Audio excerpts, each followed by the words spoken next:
Welcome to another episode of Behind Two Mics with your frugal friends. I'm Jen. I'm Jill.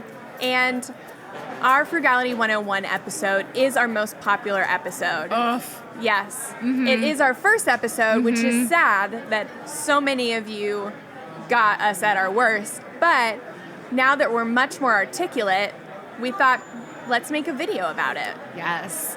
It is, I'm glad that so many people are interested in Frugality 101, but it is interesting to hear from people. Your first episode, YouTube, podcasting, whatever, is always your worst. So thanks for sticking around, everybody. If you did, and if you didn't, I'm sorry. Then you're probably not watching this, so, no worries. Yeah. But let's do a recap of what Frugality is and an introduction to Frugality. While people can see our faces, and all of the faces we make when it comes to frugality. Yes. So first, we identify that frugality is not being cheap. Ooh. So essentially, if something makes your life more inconvenient or ends up costing you more in the long run, that's not being frugal, that's being cheap. Yes. So if you have to go out of your way 20 minutes to save $2 on the metro where you could just take an Uber, that's taking the metro would be cheap. And so it's spending money, even if it's a little bit more, to just have a normal quality of life and then saving money in other places. Yeah. I would also say that being cheap is taking advantage of people. I think that's a really good way of judging. Am I being frugal or am I being cheap? Because frugality will never take advantage of people. Within frugality, there is room to pay people for services. Yes. Yeah, to do it yourself too, but never to have somebody do something for you just because you want to save a penny and yet it hurts the other person. Yeah. So that for me is a really pivotal thing within the world of frugality. Yes. And our key pillar of frugality for us would definitely be a minimalist lifestyle. So you don't save money by buying something on sale on Black Friday. You save money by just not buying it and only having things in your life that you love, that are quality, that will last longer, even if you may pay a little bit more for it. But leading a minimalist life that doesn't consume.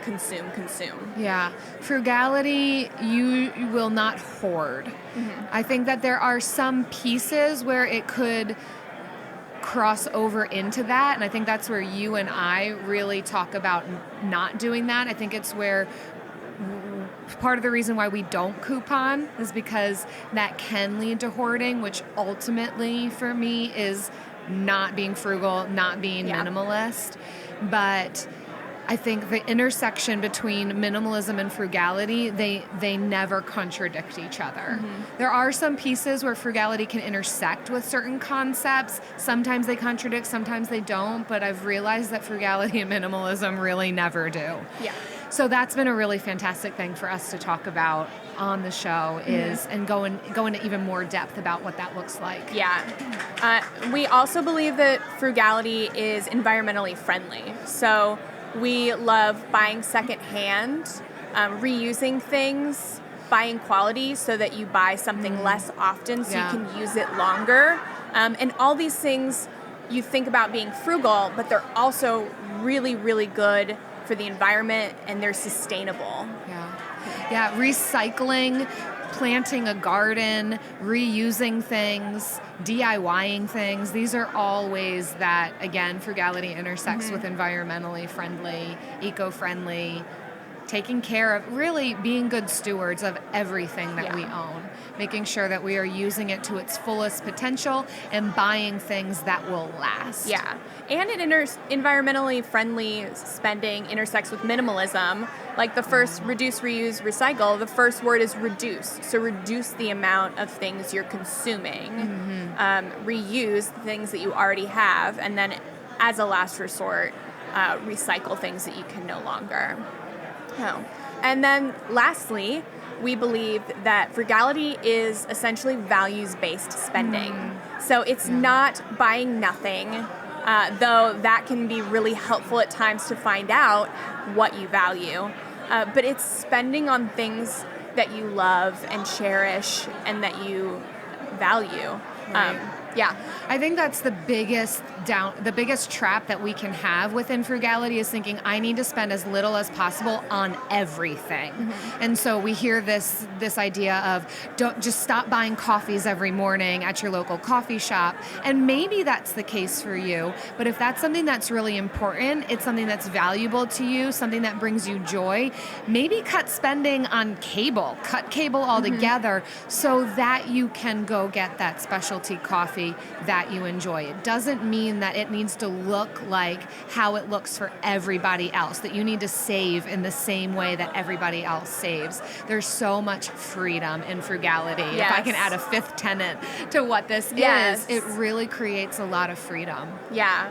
And a lot of people feel guilt and shame for the things that they're spending on. Yeah. And there's no room for guilt or shame in frugality. It really does give you freedom from those negative feelings. When you know what you value and you're spending wisely, then you can spend freely on the things that you love. And so that's why we love frugality, and we're just sharing it with as many people as possible.